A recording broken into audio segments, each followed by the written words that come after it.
Chapter 46, Simulator Part 5, Fire vs. Adult Tyranny. Lola was in the simulator for an exercise. Meavery, Starfire, Volcana, Lana, and Lisa were in the control room. As the simulator activated, Lola found herself in the world of codename Kids Next Door. That's great. You know, I find myself realizing that I never really watched any one cartoon in particular. I've seen a little bit of most. Except Randy Cunningham, Ninth Grade Ninja. That was my cartoon. Anyways, wow. So this is Is it Sector 5 or Sector V? I don't. I'll do 5 because I know they've got numbers, right? Number 1, number 2. I'm gonna assume Sector 5. From Kids Next Door. I had no idea that they live in huge tree houses. Okay. A figure flew by her, and it was the principal. Parent-teacher organization of eradicating youngsters. Attack! Okay, just dropping right into it. Says the principal. Lola spread her wings of fire and flew after him and threw a ball of fire at him and incinerated him. Like like to death? Or I'll considering the amount of killing that's been going on in these simulator chapters, I'm just gonna assume that anything that looks like it would kill somebody does. Now to help out, says Lola. She flew into the treehouse and saw 5 kids fighting adult villains. Mad Dad, mad. You get bad report card again, says Mad Dad. Mad Dad is the archetype of the abusive father. Number 4 hit him with a splanker. Splanker. Splanker. And Lola kicked Mad Dad in the back and fired a fireball at him and burned him bad. Bad, mad dad. Bad, burned dad, mad. Okay. Hey, thanks, says number 4. Number 4. I'm gonna say it as like number 4. It's gonna throw me off. No problem, says Lola. Lola flew out and saw the terrible tutor. You cannot defeat the terrible tutor, says the terrible tutor. He fired books at the treehouse, and Lola kicked them away and threw a fireball at him, and it exploded and blew him apart. Well, that's a little hard to, with the whole incineration thing. It's like, oh, maybe it's cartoon. He gets burnt to like a black crisp, but his eyes are clearly visible. Something like that. No, yeah, maybe he's a robot. I don't know. I haven't seen much Kids Next Door. The Hella teacher came flying in, and Lola flew up to her. Hey, Hella teacher, you should work in a fiery steel mill. Good one, says Lola. Lola fired a stream of fire and incinerated her. Midwestern mom. I'm kind of loving these villain names. Midwestern mom. Um, shoot, slammed onto the floor. Naughty children make Midwestern mom angry, says Midwestern mom. Lola lifted her up with no problems. You give loving mothers everywhere a bad name, says Lola. Some Chris Chan type. Not like, let's not get into that. Let's not get into that. Where was I? You give loving mothers. She threw her a huge distance away. They cheered for Lola. Number 1. Thanks a lot. We owe you, says number 1. No problem. My name is Lola Loud. They didn't ask, says Lola. Oh, kill me. It's a pleasure to meet you. I'm Nigel Uno. Are they supposed to just on a whim give their actual real life names to this kid they just met? There are evil kids. I know that for a fact. Um, who am I thinking of? The weird quintuplets or whatever they are, like the 5 kids that just go and do everything together. Anyways, whatever. But call me number 1. Number 1. Number 1. I'm the leader of Sector 5 of the Kids Next Door. Actually, it might be V. Okay, it is Sector V. Anyways, I'm the leader of Sector V of the Kids Next Door. I'm Hoagie P. Gilligan, but call me number 2. I'm the 2x4 technology officer, says number 2. I'm Kooky Sandman. Call me number 3. I'm the divisionary tactics expert, medics specialist, and hamster caretaker, says number 3. I'm Wallaby Beetles, number 4. Hand-to-hand combat expert, says number 4. And I'm Abigail Lincoln, number 5, second in command. Shouldn't number 2 be second in command? Just saying. Says number 5. It's a pleasure, says Lola. So, Lola, how did you get those fire powers? They ask nonchalantly. No, actually, no. There is, like, basically magic. Unless I'm forgetting something. Who. Yeah, like, Father, right? That's one of the villains. Father, and he's all fiery. Whatever. I was blessed by the flame of Gabija, the spirit of fire in Lithuanian myth, says Lola. That sounds cool, says number 3. My favorite color is. Oh, it is. My favorite color is pink, but today I decided to wear fire clothes. What does that mean? I mean, you wore red? Or that you've got clothes made of fire? Which I guess would imply that you're immune to fire, which is not the craziest thing. How old are you, Lola? Asks number 2. 6 years old, says Lola. Whoa, you sure kicked some butt, says number 4. I hate saying number. More like burned some butt, says number 2. Honestly, closest thing to a joke we've seen in a long time. I guess it's not so much a joke. Still, I'd take that over whatever JD can think of that sounds like a pun. That's what I call burning the bad guys, is a type of pun he'd make. That's what I call a fiery defeat. No, yeah, that's better. Okay. Anyways, thank you, Lola. I have a lot of. Oh, wait. Ha ha ha ha ha. You're funny, number 2, says Lola. Thank you, Lola. I have a lot of good jokes, says number 2. My big sister Luann is the jokester in my family. She would love your jokes. Yeah, can we get a love triangle between Luann, number 2, and Ed? That'd be nice. That'd be great. She would love your jokes. I'm sure she would. Well, very confident are we, number 2. So what does the Kids Next Door organization do? Asks Lola. We try to maintain a balance in the world for both kids and parents by fighting adult tyranny. The adult villains, as they are called, want to destroy all kids everywhere. Doesn't seem like a great plan. Says number 1. That's crazy. That's also genocide. You know, I don't think I'm sure in the show they'd say it all the time. I'm sure they'd say it all the time. But frankly, considering it's a kids show, I think we can give it just a little bit of the benefit of the doubt. Okay? We don't have to interpret it so literally. Like, oh my god, they want to kill all kids? No, of course they don't. Of course they don't.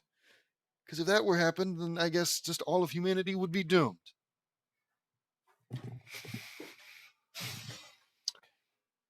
Oh, okay, I'm reading ahead. That's also genocide. Funny you should mention that, actually. Completely went over my head that this is. I guess it's not JD who's saying it, but through Lola, James Knutson is proclaiming that genocide is bad. Wiping out all the kids will result in the extinction of mankind. That's what I said. Says Lola, that's right. Without kids, humanity has no future. Excuse me. Says number 1. Who is the leader of the adults? Asks Lola. I think that would be President Trump. And that is how you date of a YouTube video. Also, I guess stupid. Making stupid. Follow me, says number 1. They went into the archive room, and number 1 pulled up a file of their most dangerous enemy, Father. This is him, Father. Says number 1. Number 1. I said number, my bad. He looks pure evil, says Lola. He is beyond pure evil. Those fire powers of his are dangerous, beyond all known comprehension, says number 5. He has fire powers like me, says Lola. Yes, and your fire powers are just as strong as his. Maybe stronger, says number 1, who I guess just inherently knows these things. I feel like maybe a guy who has fire powers shouldn't be too damaged by fire attacks, but what do I know? Clearly I haven't seen. No, never mind. Maybe stronger, says number 1. I got some special training, says Lola. Yeah, and he's an adult who's supposed to be like a villain, so I assume he would have plenty of training too, but hey, clearly he didn't have JD as his master, eh? Okay, we faced Father before, and he is one dangerous adversary, says number 2. That is terrible. We got to destroy him. Now that. Yeah, turn it on them. Genocide the parents, the adults. Seems like a reasonable. I mean, hey, they deserve it, right? Eye for an eye. That is terrible. We have to destroy him, says Lola. He's too strong for us, but we have a feeling that you can face him, Lola, says number one. I have a feeling I can too, says Lola. Just kill me. Yep, nope. Shows up, does some stuff. Oh, you're the most powerful, most impressive, most interesting, most awesome person in the world. Solve all of our problems for us, please, please, please. Can it just not be so like obvious to all these characters? And can it not be in like it's just straight to it. But also it feels like there's a million little bits of filler every time, right? I can't tell if we're going at a snail's pace or if I'm getting whiplash. Because, frankly, considering the pace that this goes, like, oh yeah, I showed up. Oh yeah, I'm super powerful. Oh yeah, I'm gonna go fight the guy who is most powerful and save you guys and fix all your problems. And yet, still looking at the scroll wheel for this one, it's gonna be a longer one than it's gonna be on the longer side. They walked back to the rec room, and in came another enemy. Grandma Stuff'em. German accent? Oh, kill me. Oh, look at all the skinny childrens. You need to eat. Is that German? It could be German. We could pretend it's German. Grandma Stuffin pulled out a pot and made some disgusting food creatures. Who is she, number one? Asks Lola. That's Grandma Stuffin. She is obsessed with fattening up kids by force feeding her food on to them, believing that fat kids can't get into trouble if they can't move. Fair, I guess, says number one. That is disgusting, but I could use a little snack, says Lola. Lola spread her wings and made fire in her hands. Attack! Uh, Commands, Grandma Stuff'em. Lola toasted and fried all her food, and she ate a deep fried boar. Just an entire boar? Okay. Also, that's disgusting. Anyways, you make really good food, says Lola. Uh, why thank, why thank you, dearie, says Grandma Um, I guess this is the titular bad guy who turns into a good guy. I'll say, says number two, eating some fried food. But we've had enough, says Lola. Oh, never mind. Lola punches Grandma Stuff'em in the face, and it sends her flying into the delightful mansion. They cheered for Lola. Lola, you are amazing, says number five, as if, like, none of them have done that before. She makes good food, but her habits are gross. Whose house is that over there? Asks Lola. Lola pointed to the delightful mansion. That's the delightful mansion. That's where father and the delightful children from down the lane live, answers number one. Who are the delightful children? Asks Lola. They are another one of our most dangerous enemies. They were originally Sector Z's operatives until they vanished, says number one. Two, oops. I found out why. Father kidnapped them and used the delightfulization chamber on them. It went wrong and enhanced the effects 11 billion fold and created the delightful children, says number one. So the delightful children are kids next door operatives turned evil, says Lola. Yep, that's how the adults know how we work. I'm losing my mind, says number five. Father turned them into traitors, says Lola. Okay. I think traitors is a bit too vicious and venomous and mean for the people who have literally been kidnapped and brainwashed and now are forced to fight their former friends against their will. But whatever. Oh, it's whatever. They were made this way against their will, Lola. See? Father was too strong for them. Sector Z was the most elite sector in the organization, says number one. Wow, says Lola. In the kitchen, they were having a nice snack when another voice was heard. Kids next door, prepare to be flushed by the mighty toiletnator,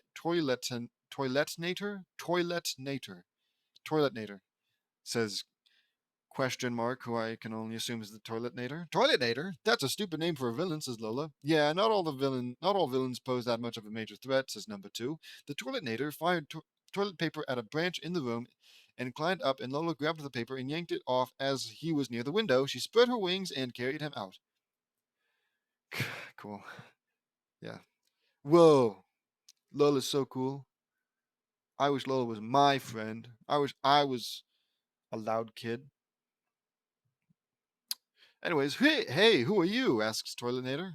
I've never seen you before. A friend of the KND, and someone who doesn't want to waste fire on you? Like what? You can run out? Have a nice trip and see you next fall, says Lola. Lola let him go, and he fell from 50 feet and landed with a big thud, killing him instantly. I'm joking, I'm joking. Ouch, is all the toilet nator says. That's showing him, Lola, says number 3. Good jokes, by the way, says number 2. Got it? Well, yeah, it was at least a joke. See you next fall and all that. Thank you. If you ask me, that guy lost his brain somewhere in a dumpster far away from here. Yep. I hate the mentally feeble. They all laugh. The alarm sounds and they go to the briefing room. We've just received word that our enemy, the common cold, is trying to make kids sick again. He's at a playground in our sector. Let's go. Like, okay, could we not? All right. As far as I can tell,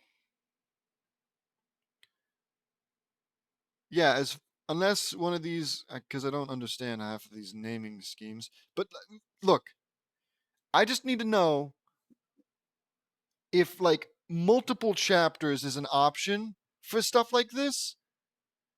Okay, because we don't need to cram literally every fight with a fight with every Kids Next Door villain into one chapter, especially since these aren't even fights. It's like they show up, dialogue once or twice. Lola does like one move, one singular move. Now they're gone or dead. As far as I can tell, at least one of them are dead, and two of them have been um, burnt, possibly to death. Because even if I have to read it, if it's in two smaller chapters, it at least feels better. I don't feel as violently suicidal. I don't know if I should say that. I don't know. Maybe it'll get me in trouble. Who cares? Okay. Anyways, uh, where was I? Shoot, I totally lost my. You see, this is one of the reasons why I should stop getting so angry all the time. I'm losing my spot. It's interfering with my work. Good jokes, blah blah blah blah blah blah blah blah. They all laugh at the alarm sounds. Common cold. He's at he's at a playground in our sector. Let's go. Says number 1. Lola in Sector V went to the playground and fired decongestant and orange juice at him. The common cold was firing snot blasts at them. Lola was firing fireballs at him. Nasally. Surrender, kids next door, I assume, is how it's supposed to sound. There's no cure for the common kia. I'm the common cold. Sneezes, that's you. Says common cold. Oh yeah? Well, chew on fireballs. Says Lola. Lola threw a bunch of fireballs at the common cold. Common cold was dodging them like crazy. No way. Are you telling me common cold didn't die instantly? Whoa, oh, wait. Whoa, you shouldn't play with fire, says common cold. Is a good point. She's like 10. No, she's 6 or 10. I don't even remember. I keep forgetting. Um, and you are one gross bucket of vomit. That's not even like banter. That's just an insult. Like, come on. Is that clever in any way? Just a. I guess maybe the common cold looks like vomit. I can assume he's green. Whatever. Lola fired another fireball and it hit him and exploded. Luckily, I just got over the flu, says Lola. The common cold fell to the ground. Lola fired another fireball and it hit his jetpack and exploded. Okay. The common cold was sent flying and he hit a tree head on and crashed through it. He crashed into a streetlight and bent it badly. Ooh, that's gonna hurt, says Lola. Gonna? It already did hurt. You literally saw it how it hurt. Nice work, Lola, says. Oops. Shoot. Shoot, shoot, shoot. Shoot. Shoot. Shoot. Nice work, Lola, says number 1. Thank you, says Lola. Back at the treehouse, they are celebrating their victory. But a big drill machine appeared inside and opened up, and in a glass dome on top was the delightful children from down the lane. All in okay. Well, hello, kids next doomed. Say the delightful children from down the lane. So you 5 are the delightful children, says Lola. That is correct, and you are? Asks the delightful children from down the lane. My name's Lola Loud, and I incinerated some adults. That's crazy. My name is Lola Loud, and I just committed murder. Like, Okay, spit out your full name and admit to crimes. Why not? It's fine because they were bullying you. Okay. Incinerated some adults, says Lola. Wait. So it was you that destroyed the Patooey squad, Grandma Stuff'em, and the Common Cold, say the delightful children from down the lane. That's right. Now it's your turn, says Lola. Lola fired a stream of fire, and it broke through the dome and hit them, and they changed. Somehow, the second biggest enemy lasts the longest entirely through dialogue, and then when it comes for actual genuine combat between the two sides, it's just fire, stream of fire. It defeats them, but not only that, it turns them back because fire is cleansing, I suppose. I guess it burnt the delightfulness right off of them, and now they're horrible, bratty children once again. Look, man, I'm just saying, as you get older, maybe you start siding with the adults more. Nah, I think they were probably justified. With wanting to kill all children. Anyways, and they changed. The delightful children reverted back to the Sector Z operatives. The members of Sector Z thank you, says Ashley. Number 3, 4, and 5 were shocked, but not number 1 and 2, I guess. I don't believe it. They really were Sector Z, says number 5. Unbelievable, says number 4. Will someone please explain what's going on here? Asks number 3. Father kidnapped us and delightfulized us with a delightfulization chamber, says Bruce. Father will pay for this, says Lola. How did you break the delightfulization, Lola? I'm dying to know, asks number 1. I'm genuinely dying to know. Fire is a cleansing and renewing force. Oh, so it is what... Yeah, I guess. I suppose. I feel like fire is cleansing in like a um intense, radical, um crap, I forgot the word. But it's just like a over the top way. Of course fire is cleansing when you get burnt by it and all that. Whatever. Renewing force as well as a destructive and dangerous force, says Lola. We owe you a big debt of thanks, Lola, says David. You broke our curse and freed us from Father's evil grasp, says Lenny. How long were you guys delightfulized, asks Lola. 18 months, says Constance. A year and a half? Now it's personal, says Lola. Without warning, gumwads busted in through the walls. Sticky Beard is at it again, says number 5. Okay. Keep it together, keep it together. Lola saw the treehouse being fired at by a pirate ship called the Sweet Revenge. Lola boarded the ship and formed a sort of fire and slashed all the pirates and kicked all their butts into the next millennium. You clobbered me entire crew, little lassie, says question mark. You clobbered me entire yeah. Lola saw the nefarious candy pirate Captain Stickybeard. So you're Captain Stickybeard, says Lola. Like you can't get much worse than that, right? You've got your OC Mary Sue, and you literally write, she boards the ship, kicks all their butt, and it was easy for her. And just genuinely, like, I'm praying that James Knudsen is like actually fully functioning, perfectly normal person who just wanted to see what he could get away with, who he could uh trick, because you can't.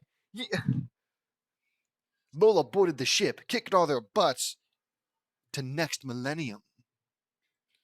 Just kill me now. So you're Captain Stickybeard, says Lola. That be right, little lassie. What be your name? Asks Stickybeard. My name is Lola Loud. I'm helping the kids next door destroy the adults before they destroy the entire human race, says Lola. Stickybeard was shocked. What? That's what Father is planning on doing? Oh my god. Yeah. No kids means no humans, and no humans means no candy or anything. I can't believe this. All this time I thought stealing candy for adults was a joy, but I was wrong, says Sticky Beard. How about doing it the other way around? Steal it from the adults and give it to the children and keep some for yourself, says Lola. So, like, with this realization, right? With this realization that Sticky Beard was um, maybe misled, misinterpreting people's intentions, and just generally isn't that bad of a guy, that means that by extension, his crew, which I can only assume are following his orders, are equally innocent and undeserving of the assault that Lola just committed onto them. But it's okay. I'm willing to look past it if, in the next few sentences, Lola's all like, sorry about, like, basically killing your crew. Let's see it. Let's see it. Fingers crossed, hey? Fingers crossed. Keep some for yourself. I like that little lassie. Men, we're leaving, says Sticky Beard. The candy pirates left and had a new oath. Well, there it is. Lola's an evil person. They all are. They all are. They all are. Lola changed the pirates for the better. Thank you, Lola. You're so amazing and so wonderful. At Gallagher Elementary School, Lola was having. How long is this? How many days has passed? Maybe this isn't happening all in quick succession. Lola was having lunch with Sectors V and Z when a charge horn sounded, and in came a bunch of men, and they were stealing all the kids' food. But Lola was fighting them all and protecting their lunch, including number one's lunch with Rachel Mackenzie, who was number 362, the supreme leader of the kids next door. So yeah, but like, why does Lola need to protect number one? I'm like so sure that even though they're kids, they're perfectly capable of defending themselves to an extent.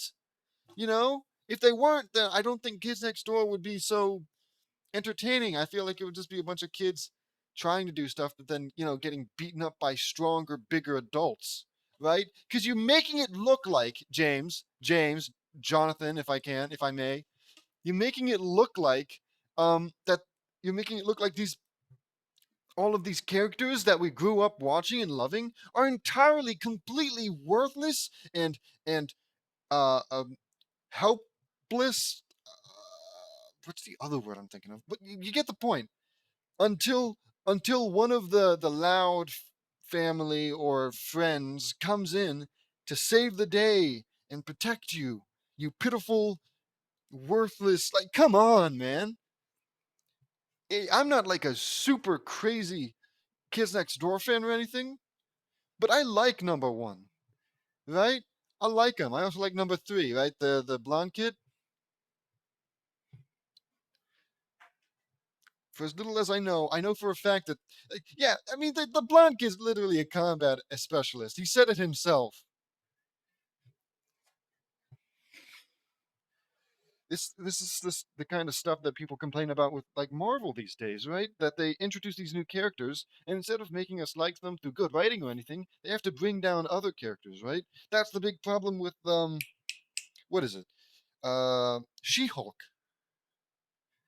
They made Banner look like a total idiot, look worthless in comparison, right? So that they could make her look cooler.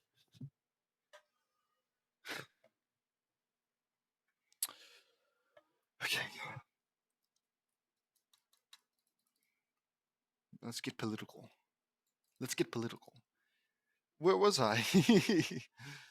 um, number 362. Wow, Lola is quite a fighter, says number 362.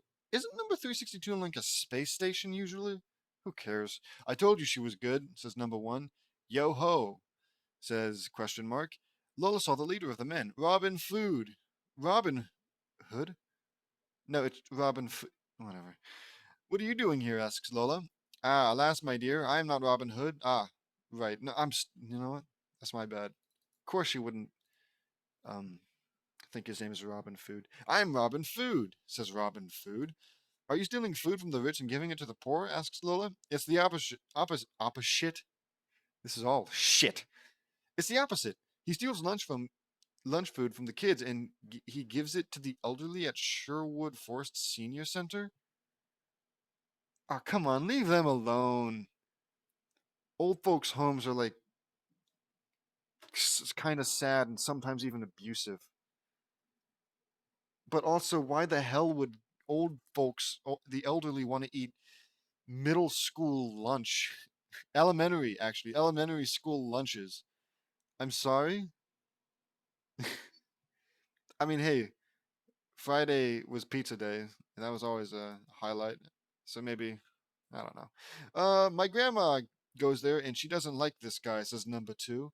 I can tell, but Robin Hood is one of my favorite princess folk tales, says Lola. Why, thank you, and he's my hero and inspiration, says Robin Freak. You don't say. Let's dance, says Lola. Lola forms a staff of pure fire. At this point, just what can't you form? Lola forms a gun. Lola, excuse me. Lola forms a surface to air missile out of fire. Okay. Stuff of pure fire. Yo ho, says Robin Food. Robin Food charged, and he and Lola clashed and more, and the fire staff burned his bow staff, and Lola kicked him in the face with extreme force and knocked out his teeth. His men, the hungry men, what is it usually? Merry men, oh merry men, grabbed him and retreated. Yeah, you better run, says Lola. Wow, Lola, you were incredible, says number 362. Thank you, number 362, says Lola. I think we just found a way to get rid of Father once and for all, says number 362. I'd be more than happy to take him down, says Lola. That night at Sector V, that night as Sector V was getting ready for the fight against Father, a dark swirl of darkness came in. It was the evil Spank Happy Vampire, Count Spankulot. Transylvanian accent.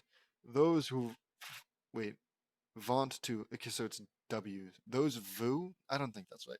Those who fight at schools and hurt a lot of people are bad and must be punished. Prepare to feel the stingy wrath of Count Spankulot, says Count Spankulot. I don't think so, says Lola. Lola then enveloped herself in a ball of fire and became a blinding white mini sun. This is some like anime power uh just like you know what? Who cares? You know? Why not? At this point, why not? Sector V and Z shielded their eyes because of the intense brightness. The light from Lola blasted him, and he screamed in excruciating pain as Lola's sunlight burned him and incinerated him. Count Spankulot disintegrated into a pile of ashes, and Lola scooped them up and threw him in the trash. He's dead. Another vampire dead, says my sister Lucy would hate me for what I did. She loves vampires, says Lola. Awesome. So yeah, cool. That one was definitely a death. I think we can say two now. A hole in the roof was punched in, and in came the proper patrol. It's the proper patrol, says number two. Sergeant Sensible and Major Mrs. Manners were coming, and Lola fired two streams of fire, and they hit their jetpacks and exploded, and they both crashed to the floor and onto the ground. I'm so tired. How is it that you're not exhausted, Lola? I'm the one who's exhausted, says number one. I have cosmic pyrokinesis and my power never runs out. Thank fuck for that, says Lola. That is neat, says number three. It's also hard to believe. Let's go get Father, says Lola. At the delightful mansion, Father was enjoying some peace and quiet when an explosion blasted through the ceiling of the living room. In came Sector V and Z and Lola. Kids next door, what an unpleasant surprise, says Father. I remember Father having like an awesome voice. It's super fitting. I also think, isn't Father like kind of a sympathetic villain? I don't know that much about his past, so maybe I'm wrong. We aim to please, says number one. What an unpleasant surprise. I almost want to look it up. Not that I can emulate it, but just because it's eating at my mind. Also sounded familiar. Whatever. Let's go get Father. We aim to please. He saw that Sector Z had been restored and he got angry and released a huge aura of fire. You broke. If JD was here, he'd be all like, I let out a dinosaur roar, and it's more scary, and he pees his pants. You broke the delightfulization, says Father. Yes, thanks to Lola, Here we're now free from you, says Ashley. Your reign of terror and destruction is over, father. Prepare to die. Okay, this is gonna kill him, says Lola. Lola spread her fire wings, and she had fire in her hands. The battle that will decide the fate of the human race has begun. Is like kind of crazy to say, considering you've already defeated and or killed all the other villains. Frankly, I'm pretty sure you've got a totally fine chance of winning. I think the deciding factor is when you showed up. But whatever. Lola flew and punched Father in the face with devastating force and sent him crashing into a wall. Father got up and fired a stream of fire, and Lola fired a stream of fire, and their blasts collided and exploded with incredible power and blew half of the mansion apart. My beloved house, says Father. He roared in extreme fury and threw numerous fireballs at Lola, and she did the same at Father. The explosions were so powerful that they blasted the entire mansion to rubble. Lola was punching and kicking Father, and they clasped hands and flared up their fire auras to an extreme intensity, and the power they both had was so powerful that it caused the area around them to quake. People were running for their lives as houses, trees, and grass were exploding into flames. Sector 5 was turning into a war zone. Sector Z was guiding everyone to safety. Sector 5, not Sector 5, Sector V. I'm an idiot. Sector V was being protected in a powerful force field dome that covered most of the neighborhood, which I guess exists. You see, and this is how you know that none of these people are actual heroes, right? To just carelessly, callously use your power, even though it's very obviously causing a bunch of damage and risking people's lives. Sure, you said, oh, Sector Z's guiding people to safety and all that, but you cannot be certain that no one will come out unscathed or possibly killed. All right. So either you have to recognize that this is either not the way that you'll defeat him, or at the very least not the place. You know, what kind of idiot just fights a super powerful fire guy in the middle of a suburban. Well, I guess it was in the mansion, but clearly it's having devastating results. Oh, there's. Oh, that's gross. Sorry. Something else. Something else. My beloved house, was being protected, force field. Outside the simulator, me, Viri, Starfire, Volcana, Lana, and Lisa were cheering her on as the battle was getting intense and exciting. That's like the first time that we've like been informed of people watching the simulator and then them actually having anything to do with anything uh, outside of the ending. Lola punched Father in the face, and they both went at each other with incredible power. They separated. Would it kill JD to have the enemy like land even one hit? Okay. Do you know how to pronounce steaks? How to spell it? I'm not talking about the type that you eat, dude. Like, come on. I don't want to see my hero just go around casually winning and beating everyone up, because then they start looking like a hero and start looking like a bully. All right, they need to prevail to overcome. Those are the good ones. That's why Spider-Man is so fucking loved. When the smoke cleared, everything in Sector V was completely destroyed and totally on fire. Oops, wait, I skipped a bunch.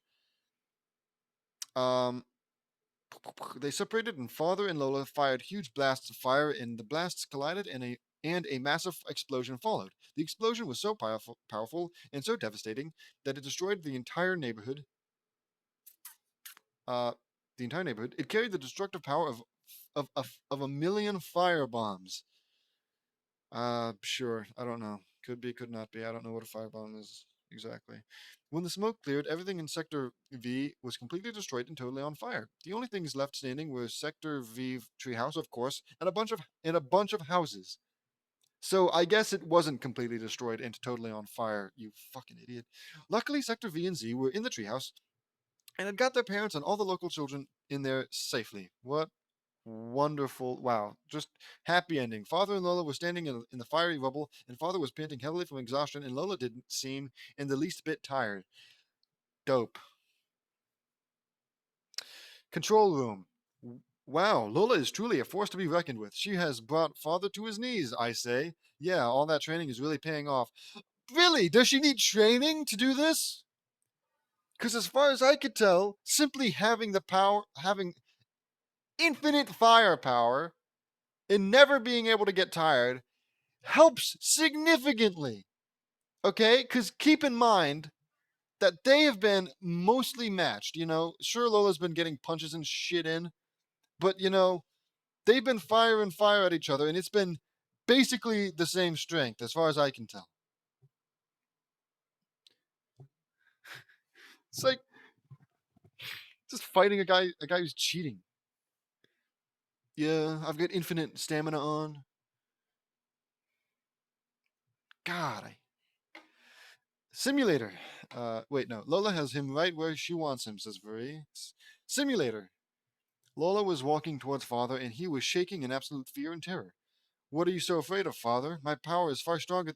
Well, there you go. You're answering it. My power is far stronger than yours, and as you can see, it rendered you homeless. Oh, yeah, homeless. I thought that was like some kind of weird term that JD was using instead of like powerless or defeated. You've become homeless. And more. And now that you've seen it, you're afraid because you know what that I'm going to destroy you. Father didn't try to fight back, but all his efforts were in vain, and Lola fight. This is awful. Okay, this honest to God feels like the psychopathic superhero, like the boys style, right? This is a Homelander style monologue. I am better. I am smarter. I am faster. I am stronger. I am better. And then he proceeds to kill somebody. I don't know. Lola fired a powerful blast of fire right through his chest, and in an instant he was incinerated. Lola had won. Everyone was cheering for her victory. Out of the blue came a bunch of ninjas. It was actually the Teen Ninjas. Who are all you guys? Asks Lola. One of them revealed themselves, and it was Cree Lincoln. Lincoln? Number Five's older sister. We are the Teen Ninjas, and we will now have our revenge on you for killing father, says Cree. He got what he deserved, and the terror of the adults is over, says Lola. The teen ninjas charged, and Lola fought all of them to an incredible degree. Of course she does. Lola punched a black-haired boy in the mouth, punched and kicked a girl in the head and stomach. Axe kicks another boy in the back, threw another girl into another girl. Threw another girl into another girl with devastating force, dealt a spinning axe kick and uppercut punch to a blonde-haired boy, and used several fighting techniques and more. She's 6, okay? I don't care how much training she got. At the end of the day, I simply can't imagine or picture any of this stuff happening with her small, infantile, weak frame. The teen ninjas fire lasers at her, but Lola's flame hands deflected the blasts back at them and hit them. The fight was extremely intense. Was it? Seems kind of one-sided to me. All the teen ninjas were defeated. One of them, Maurice, former K&D operative number 9, was part of a top-secret program to plant spies into the teens, and he was fighting the remaining teen ninjas. After the battle, Lola was in the Kids Next Door moon base for a special award ceremony. Lola Loud, on behalf of the entire Kids Next Door organization, I present you with the organization's highest honor, the Kids Next Door Medal of Supreme Valor, including the title Hero of the Kids Next Door. Says number 362. Lola was awarded a 24-karat gold medal with the Kids Next Door emblem on it, and it was placed around her neck. Everyone cheered. This has never before been given to a person who was not in the Kids Next Door, and it's the first time ever, says number 362. I am truly honored, number 362. I'm glad I was able to help out, says Lola. You saved not only the Kids Next Door, but also the entire human race from extinction. We are all forever grateful to you, says number 362. I wish the Kids Next Door can be a part of my dimension where I come from, and I have a feeling that we will meet again someday, says Lola. I know, says number 362. The dimension wormhole appeared. I'll never forget our time together, says Lola. Me neither, says number 1. Everyone agreed. Lola waved goodbye and left, and the exercise was over. Me, Varese, Starfire, Volcana, Lana, and Lisa cheered wildly for her, and we were so happy. But a big surprise came when we saw all the Kids Next Door tree houses from all around the world in different spots across all of Royal Woods. And the moon base was there too? Like on the moon, or did they bring the moon base down to. Fuck me, fuck you, fuck this. Was there too. Lola's wish had come true thanks to Lisa. Thanks, Lisa, for literally just warping all of space time. Fucking every chapter. Woo! Boy, I'm having a heart attack. Whew, this was going to be an epic series of adventures with the Kids Next Door. The end. Another fanfiction done. This may be Not may be. This may be one of the most explosive and action-packed chapters. I watched Code's Name Kids Next Door, and it was awesome and is one of my favorites. It will always carry a special place in my heart and my memories. I wanted to do a special chapter where Lola teams up with the kid next door and destroys all of the evil adult villains and save Sector Z. This was a good one for me. So let me. Oh man, it was a good one for you. Strange. I am of the opposite opinion. So let me know what you think. See you next time. Codename Kids Next Door is owned by Tom Warburton, Curious Pictures, and Cartoon Network. Stellar. Chapter 47, Simulator Part 6, Nature versus Pollution. Laney was in the simulator doing an exercise. Me, Vuri, and Lisa were in the control room. The simulator activated, and Laney found herself. Oh my God! I had a little scare there. I'll get to it in a sec here. Found herself in a beautiful tropical rainforest. I know this rainforest. I'm in FernGully. FernGully? This was one of my favorite movies. Okay, I thought FernGully was Family Guy, and I was. It's too soon. It's too soon. I'm not ready. Anyways, this was one of my favorite movies, says Laney. Laney walked around the forest and saw a blue light coming towards her. It was a tiny blue light, no bigger than the size of her pointer finger, says Laney. Not Laney didn't say anything. My bad. Laney held out her hand, and landed on. It landed, and the light was really a fairy. Wow, a fairy! Krista asks Laney. Yes. How did you know my name? Asks Krista. I guess. Answers Laney. Well, is she lying? Does she like know because it's one of her favorite movies and Krista is a character in the movie? In which case, why not just explain that? You know, I'm sure. I'm sure they just instantly understand. Are you really a human? Asks Krista. I sure am, but I also have powers, says Laney. What kind of powers? Asks Krista. Plant powers, says Laney. Laney held out her hand, and some tiny blades of grass became fully grown trees. That's amazing! Exclaims Krista. Yeah, says Laney. You have a name? Asks Krista. My name is Laney, answers Laney. It's a pleasure. Have you ever been in FernGully? Asks Krista. No, this is my first time, says Laney. I was I was gonna see what it was like above the canopy, says Krista. Let's go together, says Laney. Yay, they're new, just met and they're bestest friends in the whole wide world. Laney and Krista flew above the canopy of the rainforest and saw a magnificent marvel. The forest went on for miles, and they both saw smoke near a mountain. I know that mountain. That's Mount Warning. FernGully is located in Australia. Okay. Is that true? Uh, what's Australia? Asks Krista. It's where you are. It's where we are now. But that smoke is not supposed to be there. It's Australia. Come on. There's gonna be wildfires. What's smoke? Asks Krista. What are you, stupid? It's bad air that comes from different things, says Nanny. Like what? Asks Krista. There are lots of things we have built, Krista, that could be a fire. What? There are lots of things. Oh, right, like smokestacks, stuff like that. That could be a fire, though, says Nanny. Fire? Asks Krista. How old is Krista? What does Krista know? Yeah, we might as well check out where that smoke is coming from, says Laney. Yeah, says Krista. Laney and Krista then flew to the outskirts of the forest and into a grassland. They saw the smoke up ahead and went into a grove of trees, and they had red X's on them. Oh, yes, deforestation. Laney swiped one of them with her finger. It's red paint, says Laney. What's paint? I'm starting to hate Krista. She's a fairy, and she clearly takes inspiration from the annoying fairy from The Legend of Zelda. I'm joking. I don't actually think that. I have no idea when this came out. Anyways, what's paint? It's what we use to make good pictures, is, I suppose, one way of describing that.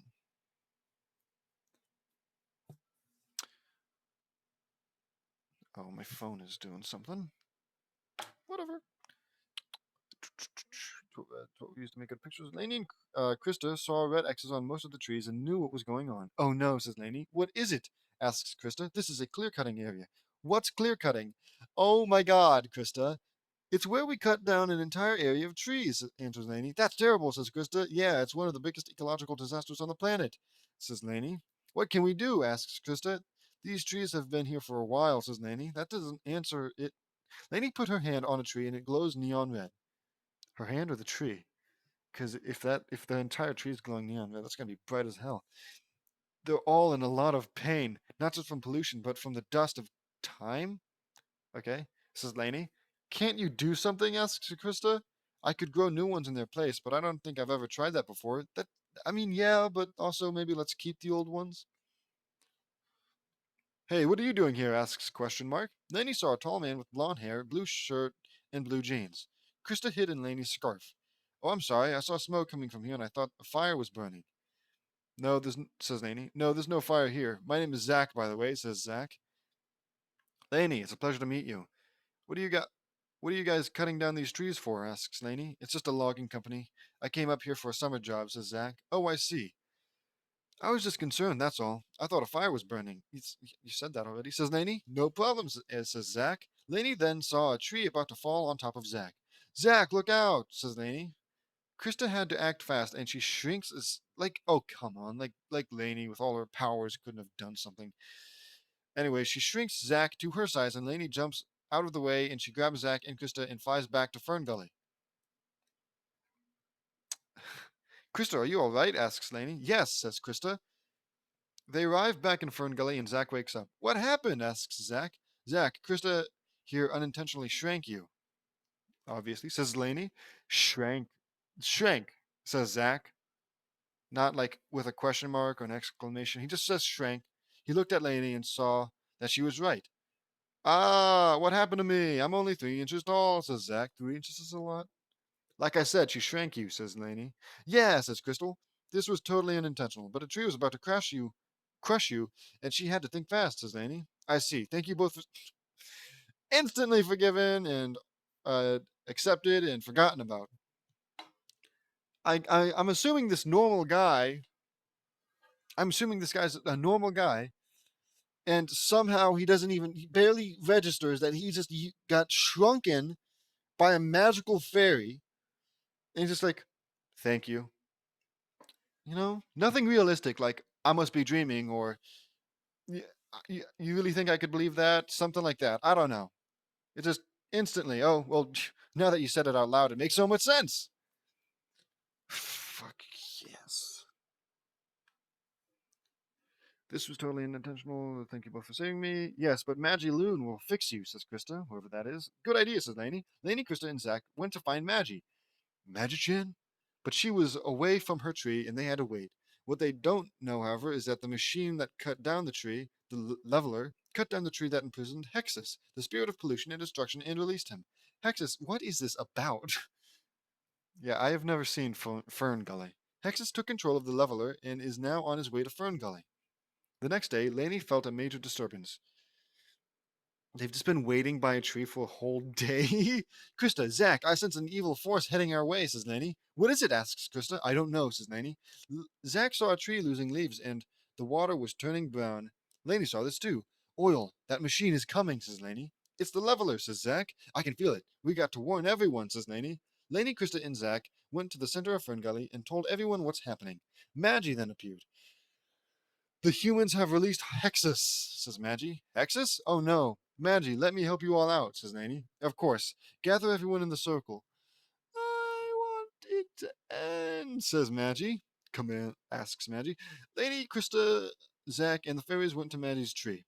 Laney, sit in the center of the tree and meditate, says Maggie. Okay, says Laney. Laney did so, and Maggie made a speech. Since the beginning of time, we have been the guardians and healers of the forest. We have too long forgotten the magic powers of nature. The time has come to call on them again, says Maggie. Maggie picks up a seed from a fig pod. Remember, all the magic of creation exists within a single tiny seed, says Maggie. The seed glowed, and a choir singing uh, and a rumble of thunder was heard. All the trees started glowing, and green energy from all the force was pouring into the tree and flowing into Maggie, and the tree twisted around and closed. Laney was in a state of total concentration as all of nature's life energy flowed into Maggie. Is she helping? Krista flew to Maggie. Look for the hero inside yourself, Krista. Look for the good and loving heart in you and all others. For just as every seed holds the power and magic of creation, so too do you and every other creature in this world. Laney, protect Krista and all my family with your life. Maggie, don't leave me, says Krista. I love you, says Maggie. I'll always remember you, says Maggie. Maggie turned into blue energy sparkles. She's dead. Ow, my ear. We all have a power and it grows when it is shared. Remember what you've learned, Krista, says Maggie. Maggie dispersed and all her power touched everyone. Weird. A blue sparkle landed on Laney's forehead and a green leaf appeared in the middle. I understand, Maggie, and I will protect everyone, says Laney. This is so cool. Zach realized that life is far too precious to everything, plant, animal, or human, and he decided to stop destroying the environment and help protect, conserve, and make it grow and last forever. Thank you. The tree unwound. Oh, Maggie, says Krista. Mourns Krista. Laney got up, and machinery whirring was heard. It's here, says Laney. Everyone saw, on top of the leveler, a ghostly smoke creature. It was Hexxus! Mwahaha, mwaha, I'm back, says Hexxus. Hexxus! Exclaims Krista. Laney stood in front of the leveler. Hey, Tone, what's that little girl doing? Asks Ralph, whoever that is. I don't know, says Tony. Laney put her hands on the ground, and a huge tree lifted the leveler off the ground and made it immobile. My powers have gotten stronger, says Laney. I'm sure that's a permanent change, by the way. Tony and Ralph didn't know didn't know they, fuck, I'm losing it. Okay, Tony and Ralph didn't know that they weren't moving. Hexxus talked to them through the windshield, and they got out of the leveler, and vines formed and got them down to the ground safely. Okay. Laney then felt a pain in her back, and she saw wings made of flower petals sprout from her back. Because every single power has to come with winged flight now. Clearly, it was a mistake that James made when he gave for his first ever power. For the first ever character that got superpowers. Completely forgot. Oh, she needs winged flight. Kill me. Just end it all. I was really hoping that like somebody stabbed her in the back and it became super dark. For the forest to grow, blood must flow, something like that. And then Zach gets eaten like a grape. And Krista gets planted like a seed and dies. Okay. I have wings now. Huh, how? I'll have to find out later, says Laney. Laney flew up to the leveler door and opened it and went for the ignition key. Sorry, Hexxus, but your spree of destruction is over, says Laney. Laney turns off the leveler and leaves. Hexxus was getting weaker and weaker by the second. What happened to the energy, asks Hexxus. Hexxus disintegrated as Laney got back onto the ground. That was quick. There was an earthquake, and the leveler roof was on fire, and out of the roof arose Hexxus in his true form. Oh. He was a giant skeleton creature made of sludge and oil and burning with fire. Pollution was making him stronger. So this is his true form. Hexxus just doesn't know when to quit, says Laney. Krista knew what she had to do. She took a seed and went into Hexxus's mouth, and the plants started to grow out of him. Now I see what Krista's doing, says Laney. Laney flew up to Hexxus and grew plants out of him with the magical powers of nature, and all of the fairies joined in, and Hexxus was now a tree again, and he was sealed away. This time for good. They all thought that Krista was dead, but a flower bloomed, and it turns out Krista was okay. Krista and Zach hugged, because I guess they're good friends now. They're best fucking friends. We did it, Zach. Now Hexxus can never harm FernGully again, says Krista. But humans still could. That's why I have to go back. There's a part of me that wants to stay, says Zach. This is so sad. There's a part of you that will always stay, says Krista. She just chops off one of his hands. Krista gave Zach a seed, and it glowed in his hand. Remember, Zach. Remember everything, says Krista. Krista flew up to Laney, and Laney held out her hands. Laney, you were incredible, says Krista. As always. I couldn't have done it without all of you. Honestly, you probably could have. Okay? I'm pretty sure you're older than Lola, and Lola single-handedly defeated all of the Kids Next Door villains. So, I don't know. I'm sure you probably could have. Okay. Zach left, and Krista undid his shrinkage, and he planted the seed. Laney, you should grow this one, says Krista. Thank you, says Laney. Laney touched the ground. What? Okay. Right, I guess it's like an honor. And her hand glowed neon. Why neon blue? It should almost always be green. And the seed started growing, and the tree that Hexxus was sealed in started growing lots of life. And the trees that were cut down all grew back, and the forest was fully restored. How lovely. Zach, Tony, and Ralph left the forest, and Zach changed their ways. Krista, would it be all right if you come with me to where I live? I know this is your home, and I would never take that away from you, but you are my friend, and you hold a very special place in my heart. Well, it's in Australia. Apparently, she can just go back, I suppose.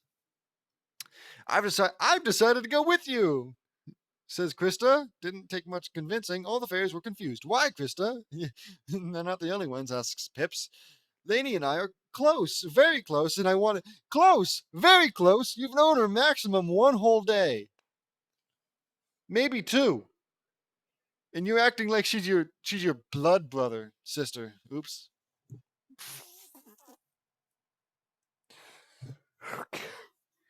Call her big sister Laney. Okay. You all are like my family. I hold you all a special place in my heart. I love you all, but I belong. Like, you barely interacted with any of them. Krista, yes, okay. I'd say you're definitely acquaintances, maybe even friends, but not close friends. Okay. The rest of them, no, no. Maggie was the second most interacted with fairy person, whatever these things are supposed to be, and she's dead now. Yeah, just me, just walking into Australia, find the fey creature. Okay, we're almost done. We're almost done. Hang in there. I love you all, says Laney. No, wait, I haven't read it all. I have to read every bit of it, or it won't count, and I'll have to start it over from the first chapter. I hold you all are like my family. I hold you all a special place in my heart. I love you all, but I belong in a place called Royal Woods, Michigan. It's my home, and I have family there. I love you all, says Laney. We love you too, Laney. We will miss you both, says Pips, even though they could just go back to Australia at any time because they can fly and teleport and all this crap. I will miss you too, Bug Brain, says Krista. We will miss you all, says Laney. A dimension vortex appeared, and Laney and Krista went in, and the exercise ended. Laney, you were awesome, I say. The end. Thanks, JD. Another fanfiction done. FernGully was one of my first childhood movies. I love how Batty was played by Robin Williams, and I'm sorry I didn't get him into the story. I've known this movie for years, and a lot of people call it one of the forgotten movies. I figured that Laney and her plant powers would be perfect for this. I've also known all of Robin Williams' movies. They were okay. They were awesome. It's a shame that he died, but I will always treasure his movies. I'm sure he would be very happy to know that he's being remembered like this. Rest in peace, Robin Williams. You will always be remembered in our hearts and our memories. See you next time, FernGully. The Last Rainforest is owned by 20th Century Fox. Okay, this is going to be a two-chapter because this one really, I think it's robbing me of my youth, of my time left on this planet. I don't have much longer left. Okay, don't forget to like and subscribe. Goodbye. Good night. Good morning.